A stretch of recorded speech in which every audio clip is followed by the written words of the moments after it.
Carta 5 del mismo al mismo. He leído La toma de México por los españoles y un extracto de los historiadores que han escrito las conquistas de esta nación en aquella remota parte del mundo que se llama América. Y te aseguro que todo parece haber ejecutado por arte mágica. Descubrimiento, conquista, posesión, dominio son otras tantas maravillas.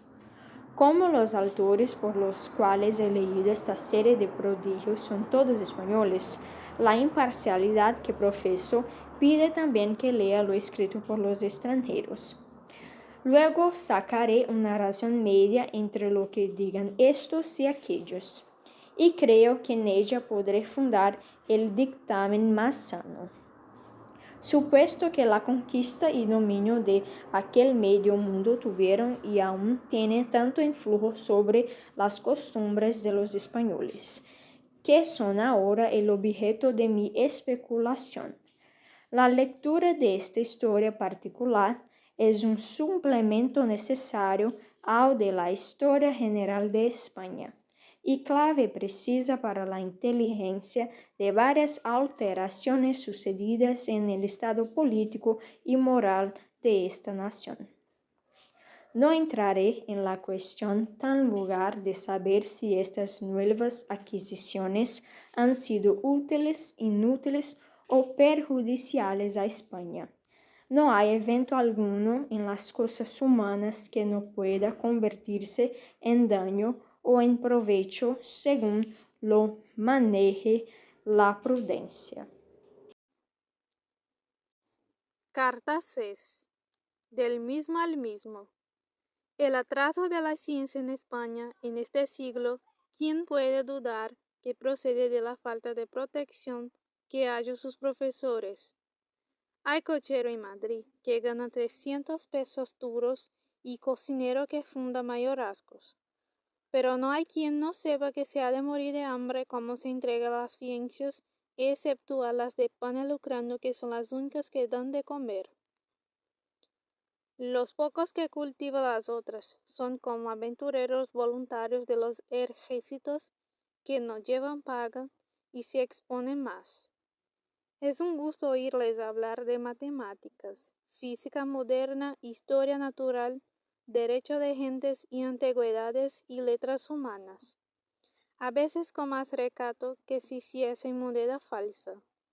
Vive en la oscuridad y muere como un viviero, teñidos por sabios superficiales en el concepto de los que saben poner 77 lilogismos seguidos sobre si los cielos son fluidos o sólidos. Hablando pocos días ha, con un sabio escolástico de los más condecorados en su carrera, le oí esta expresión, con motivo de haberse nombrado en la conversación a un sujeto excelente en matemáticas. Sí, en su país se aplican muchas a esas cosillas como matemáticas, lenguas orientales, física, derecho de gentes y otras semejantes. Pero yo te aseguro, Bembele, que si señalase premios para los profesores, premios de honor o de interés o de ambos, ¿qué progresos no harían? Si hubiese siquiera quien los protegiese, se esmeraríase más estímulo, pero no hay protectores. Tan persuadido está mi amigo de esta verdad, y que hablando de eso me dijo: en otros tiempos, allá, cuando me imaginaba que era útil y glorioso dejar fama en el mundo, trabajé una obra sobre varias partes de la literatura que había cultivado, aunque con más amor que buen suceso. Quise que saliese bajo la sombra de algún poderoso, como es natural a todo autor principiante.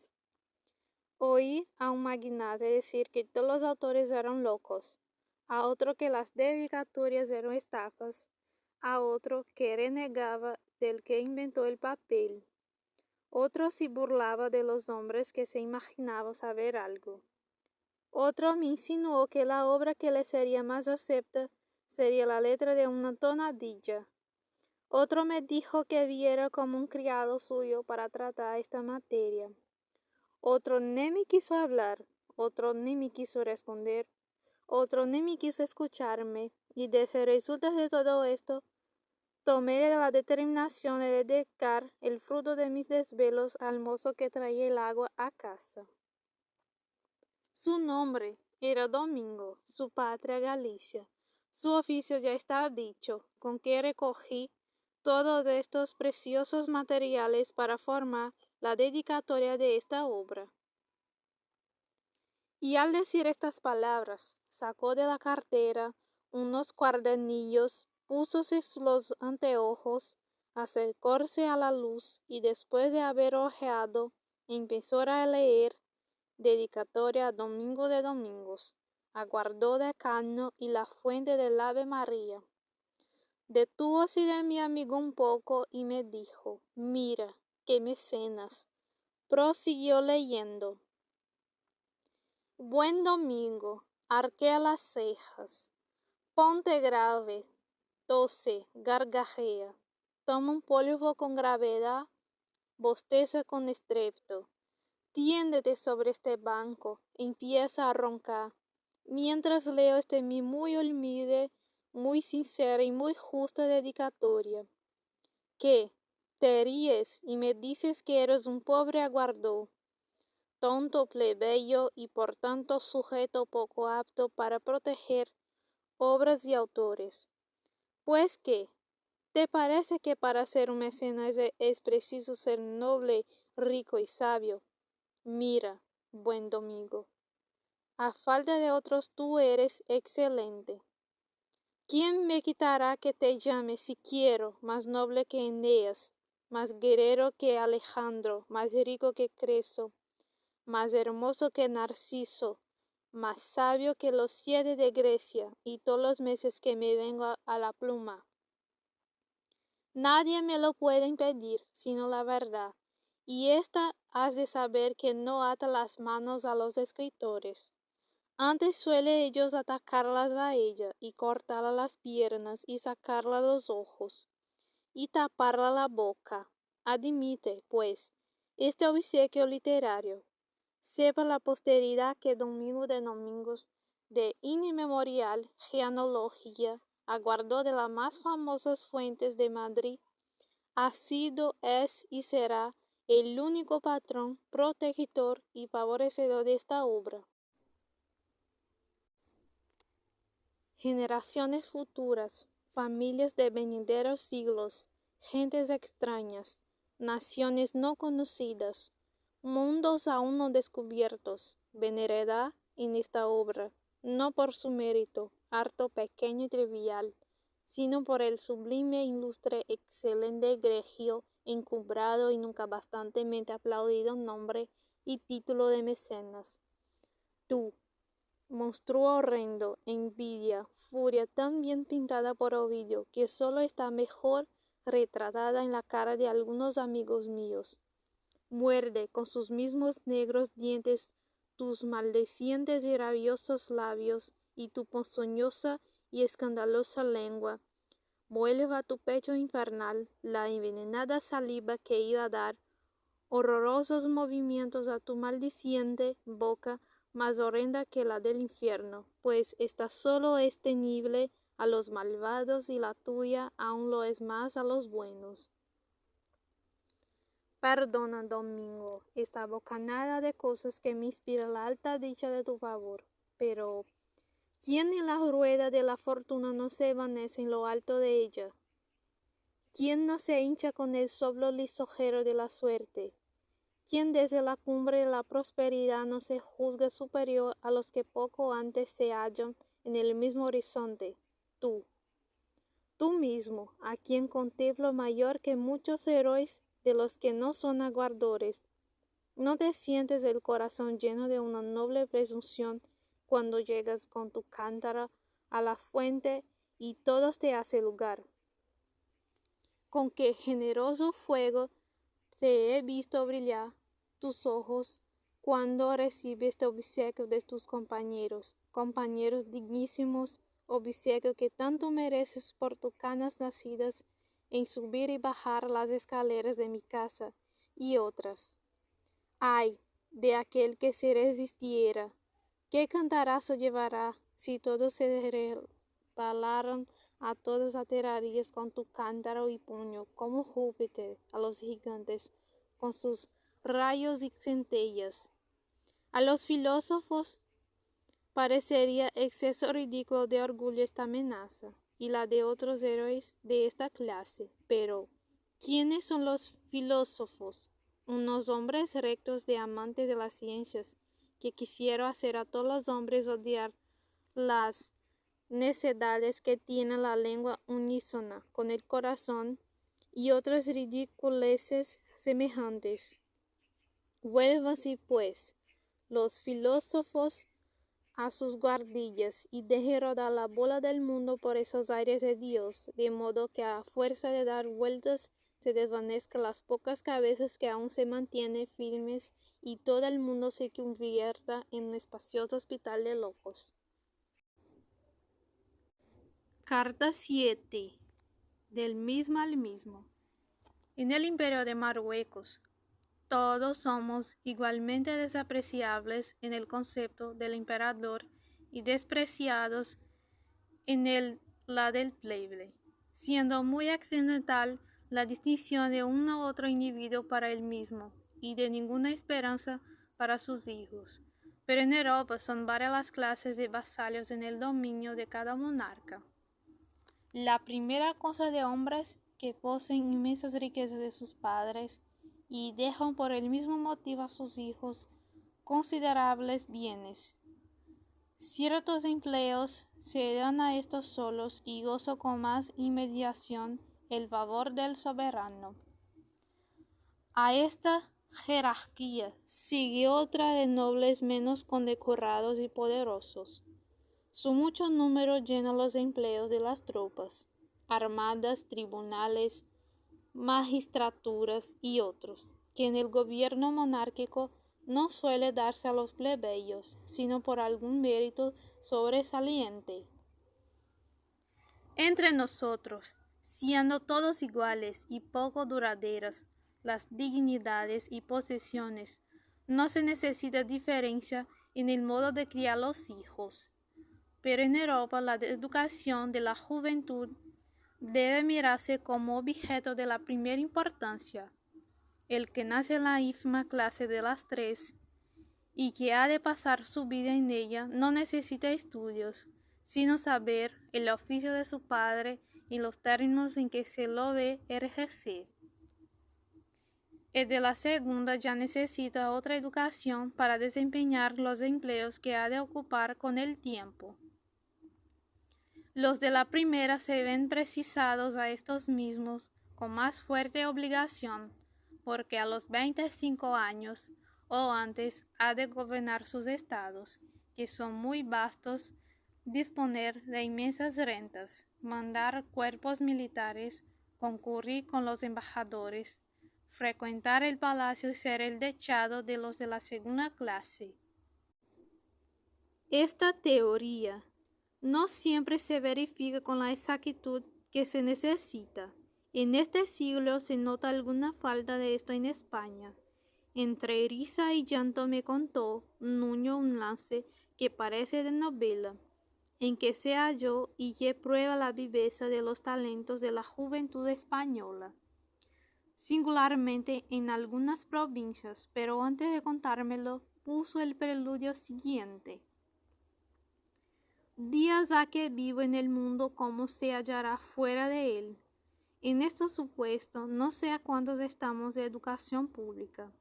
Y lo que más, tampoco quiero saberlo. Cuando yo era capitán de infantería, me hallaba en frecuentes concursos de gente de todas clases. Noté esta misma desgracia y queriendo remediarla en mis hijos, si Dios me los daba, leí, oí, medité y hablé sobre esta materia. Hallé diferentes pareceres, uno sobre que convenía tal educación, otro sobre que convenía tal otra, y también algunos sobre que no convenía ninguna. Pero me acuerdo que yendo a Cádiz, donde se hallaba mi regimiento de guarnición, me extravié y me perdí en un monte. Iba anocheciendo cuando me encontré con un caballerete de hasta 22 años, de buen porte y presencia. Llevaba un arrogante caballo, sus 2 pistolas primorosas, calzón y ajustador reante con muchas docenas de botones de plata. El pelo dentro de una redecilla blanca, capa de verano caída sobre la anca del caballo, sombrero blanco finísimo y pañuelo de seda morada al cuello. Nos saludamos como es regular, y preguntándole por el camino de tal parte, me respondió que estaba lejos de allí, que la noche ya estaba encima y dispuesta a tronar, que el monte no era muy seguro, que mi caballo estaba cansado, y que en vista de todo esto me aconsejaba y suplicaba que fuese con él a un cortijo de su abuelo, que estaba media legua corta. Lo dijo todo con tanta franqueza y agasajo, y lo insistió con tanto empeño, que acepté la oferta. La conversación cayó, según costumbre, sobre el tiempo y cosas semejantes, pero en ella manifestaba el mozo una luz natural, clarísima, con varias salidas de viveza y feliz penetración, lo cual, junto con una voz muy agradable y gusto muy proporcionado, mostraba con él todos los requisitos naturales de un perfecto orador. Pero de los artificiales, esto es, de los que enseña el arte por medio del estudio, no se hallaba uno siquiera. Salimos ya del monte cuando, no pudiendo menos de notar lo hermoso de los troncos que acabamos de ver, le pregunté si cortaba de aquella madera para construcción de navíos. ¿Qué sé yo de eso?, me respondió con presteza. Para eso metió el comendador. En todo el día no hablaba sino de navíos, rolotes, fragatas y galeras. Válgame Dios, y qué pasado está el buen caballero. Poquitas veces hemos oído de su boca, algo trémula por sobra de años y falta de dientes, la batalla de Tolón, la toma de los navíos, la princesa y el glorioso, la colocación de los navíos de Leso en Cartagena. Tengo la cabeza llena de almirantes holandeses e ingleses. Por cuanto hay en el mundo, dejará de rezar todas las noches a San Telmo por los navegantes, y luego entra en un gran parladillo sobre los peligros de la mar, al que se sigue otro sobre la pérdida de toda una flota entera. No sé qué año en que se escapó el buen señor nadando, y luego una digresión muy natural y bien traída sobre lo útil que es el saber nadar. Desde que tengo uso de razón, no lo he visto corresponderse por escrito con otro que con el marqués de la Victoria, ni le he conocido más pesadumbre que la que tuvo cuando supo la muerte de don Jorge Juan. El otro día estábamos muy descuidados comiendo, y al dar el reloj las 3, dio una gran palmada en la mesa, que hubo de romperla o romperse las manos, y dijo no sin muchísima cólera: a esta hora fue cuando se llegó a nosotros, que íbamos en el navío La Princesa, el tercer navío inglés, y a fe que era muy hermoso, era de 90 cañones, y qué velero. De eso no he visto, lo mandaba un señor oficial. Si no por él, los otros 2 no hubiéramos contado el lance, pero ¿qué se ha de hacer? Tantos a uno, y en esto le asaltó la gota que padece días ha, y que nos valió un poco de descanso, porque si no, tenía traza de irnos contando uno en uno todos los lances de la mar que ha habido en el mundo.